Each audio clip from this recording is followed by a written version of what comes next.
만약에 건물이 그냥 고정된 구조물이 아니라 살아있는 생명체처럼 스스로 성장하고 변화하도록 설계된다면 어떨까요? 오늘 우리가 함께 나눌 이야기는 바로 이 아주 급진적인 생각에서부터 시작됩니다.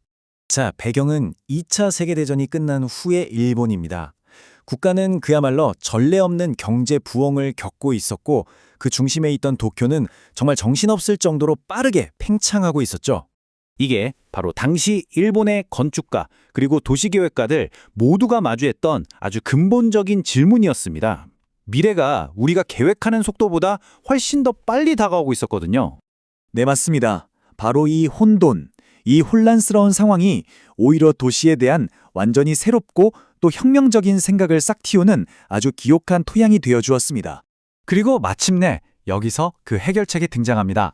1960년에 젊고 비전 넘치는 건축가들이 모여서 아주 급진적인 철학을 제안하는데요. 그 이름이 바로 메타볼리즘, 우리말로 하면 신진대사 운동입니다.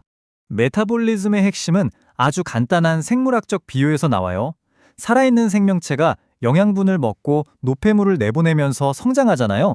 그것처럼 도시와 건물도 성장하고 변화하고 또 낡은 건 사라지는 순환을 거쳐야 한다는 정말 혁신적인 생각이었죠. 이 개념 자체가 바로 이 운동의 이름이자 힘의 원천이었습니다. 그래서 그들의 핵심 철학은 정말 간단하면서도 강력했어요.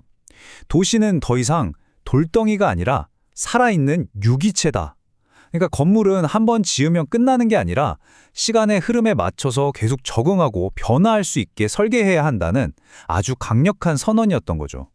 자, 그럼 이 엄청난 비전을 현실로 이끌어낼 사람이 필요했겠죠. 이제 이 운동의 핵심 인물 중 한 명에게 집중해 보겠습니다. 이 아이디어를 그 시대의 아이콘으로 만들어낸 남자, 바로 쿠로카와 기시오입니다. 쿠로카와는 그냥 이론가가 아니었어요. 그는 메타볼리즘 1960이라는 선언문을 통해서 아주 구체적인 아이디어를 제시했는데요. 세포가 분열하고 스스로를 복제하듯이 건축물도 그렇게 스스로 확장할 수 있다는 자기 복제와 모듈러라는 개념이었죠. 그의 핵심 아이디어는 딱 두 가지로 요약할 수 있습니다. 하나는 세포 분열 같은 자기 복제, 그리고 또 다른 하나는 레고 블록을 생각하시면 쉬워요. 필요할 때마다 끼우고 뺄 수 있는 바로 모듈화입니다.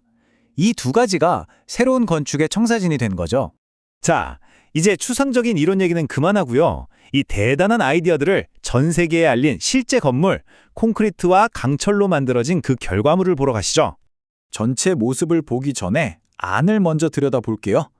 이게 진짜 재밌는 부분인데요. 여기 보면 건물의 뼈대, 그러니까 척추 역할을 하는 영구적인 코어가 있고요. 거기에 교체 가능한 생활 공간, 즉 세포 같은 캡슐들이 착 달라붙는 방식으로 설계됐어요. 그리고 이것이 바로 그 결과물입니다. 낙하긴 캡슐 타워. 와, 정말 1970년대 도쿄 한복판에 미래에서 순간 이동해서 툭 떨어진 것 같은 모습이지 않나요? 이 타워에요, 무려 140개의 개별 캡슐이 붙어 있었어요. 140개요? 이게 무슨 뜻이냐면 140개의 독립된 집이면서 동시에 언제든 갈아 끼울 수 있는 부품이 140개나 된다는 거죠. 이 숫자 자체가 이 디자인이 얼마나 급진적이었는지를 보여줍니다. 짓는 방식도 완전히 달랐어요. 이건 건축이라기보다는 조립에 가까웠죠. 먼저 튼튼한 중앙 코어를 세우고 공장에서 미리 만들어 온 캡슐을 크레인으로 들어 올려서 볼트 딱 4개로 고정하면 끝! 이론적으로는 언제든지 낡은 캡슐을 떼어내고 새 걸로 바꿀 수 있었던 거죠. 물론 이론상으로는요. 그럼 이 거대한 건축 실험은 대체 누구를 위한 거였을까요? 바로 당시 장시간 일하면서 도심에 잠시 머물 곳이 필요했던 일본의 셀러리맨들이었습니다. 아주 효율적이고 기능적인 미래도시 생활을 위한 하나의 모델이었던 셈이죠.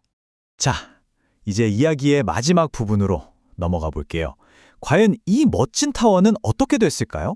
그리고 더 중요한 건 이 위대한 아이디어는 지금 우리에게 어떤 의미로 남아있을까요?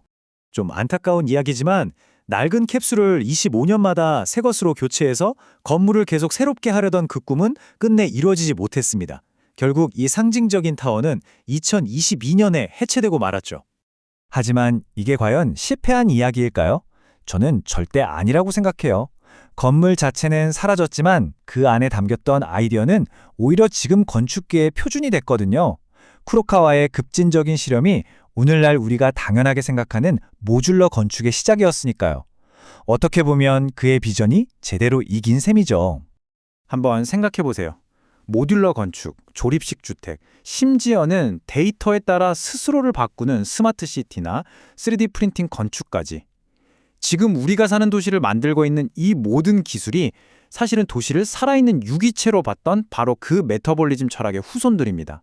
그리고 메타볼리즘의 미학적, 철학적인 비전은요, 지금도 우리의 미래를 설계하는 건축가들에게 계속해서 새로운 영감을 주고 있습니다. 결국 모든 이야기는 이 강력한 한 문장으로 돌아옵니다. 도시는 살아있는 유기체다. 성장하고 변화하고 또 소멸하는 생명체라는 생각 말이죠. 마지막으로 여러분께 이 질문을 던지면서 마무리할까 합니다. 만약 우리 주변의 건물들이 정말 살아있는 것처럼 끊임없이 진화할 수 있다면 과연 우리가 사는 도시는 어떤 모습으로 어떻게 살아 숨쉬게 될까요? 이 질문이야말로 쿠로카와가 우리에게 남긴 가장 중요한 유산이 아닐까 싶습니다.